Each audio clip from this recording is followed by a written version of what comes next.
안녕하세요, 6학년 여러분. 짧았던 방학이 끝나고 다시 만나게 됐네요. 다들 잘 지냈나요? 오늘은 도덕 4단원 첫 번째 시간입니다. 함께 공정한 생활에 대해 알아보아요. 레고레고 활동 1.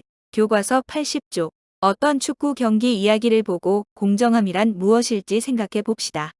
영상은 세네갈과 우리나라의 축구 시합을 담고 있는데요.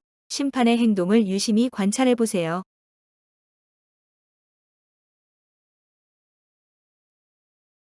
자, 영상을 보고 선생님이 하나 질문을 해볼게요.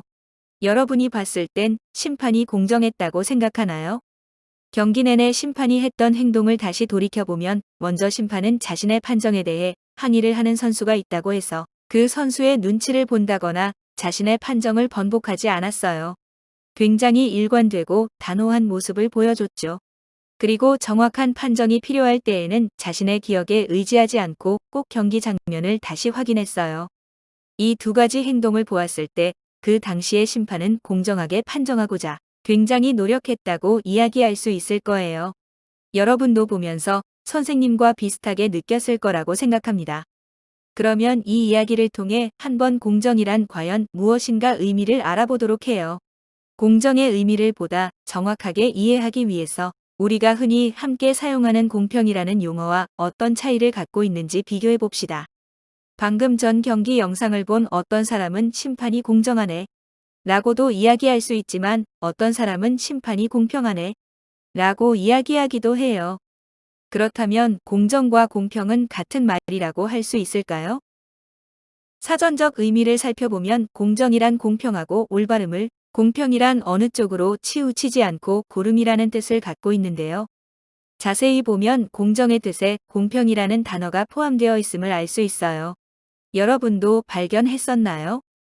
그뿐 아니라 공정에는 이것이 옳은 일인지 윤리적으로 판단하는 행동도 포함되어 있기 때문에 공평보다는 공정이 보다 큰 개념이라고 할 수 있답니다. 공정이 공평의 의미를 포함하고 있는 거지요. 자, 그럼 우리가 방금 배운 공정의 의미를 생각하면서 활동을 하나 해보려고 해요. 제목은 내가 뭐뭐라면 이라는 놀이예요.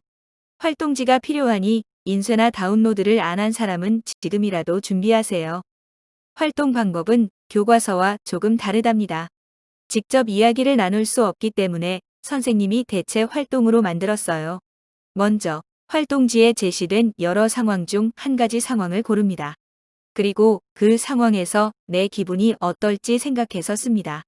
마지막으로 내가 그 행동의 주체가 되어 어떻게 행동하는 것이 공정한지 생각해 보는 거예요.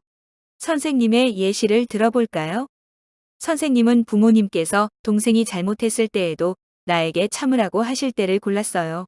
그때 내 기분을 생각해 보니 동생이 잘못한 건데도 내가 나이가 많아서 무조건 참으라고 하면 억울하고 화가 날 것 같더라고요. 그래서 만약 내가 부모님이라면 동생과 내 이야기를 모두 들어보고 왜 이런 일이 제대로 알아봐서 억울한 느낌이 들지 않게 해줄 거라는 생각을 했답니다. 어렵지 않죠? 그럼 여러분도 영상을 멈추고 활동지에 공정의 의미를 생각하며 답을 해보세요. 교과서에 제시되어 있는 상황과 다르니 꼭 활동지를 확인하도록 합니다. 잘 썼나요? 여러분의 답변이 너무 궁금하네요. 그럼 아래에 있는 질문에도 한번 답해 보도록 해요. 여러분이 방금 전 여러 상황 중 내 기분이 어떨지를 진지하게 생각해 봤다면 그렇게 어려진 않을 질문이랍니다. 왜 공정한 생활이 중요할까요? 그리고 내가 생각하는 공정함이란 무엇인지 나만의 표현으로 정의를 내려봅시다. 정답이 있는 문제들이 아니니까 자유롭게 여러분이 활동하면서 느꼈던 것을 그대로 표현해 보세요.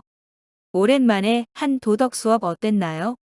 공정이라는 것이 어려운 듯하지만 실제로 우리가 일상생활 속에서 많이 바라게 되는 것이기도 해요. 이건 공정하지 않아. 불공정해요. 라는 말을 쓰기도 하잖아요. 이번 단원을 배우면서 그럼 우린 공정함을 어떻게 실천해야 할지 생각해보는 시간을 갖기로 해요. 그럼 건강 조심하고 과제 제출 잊지 말고. 다들 안녕.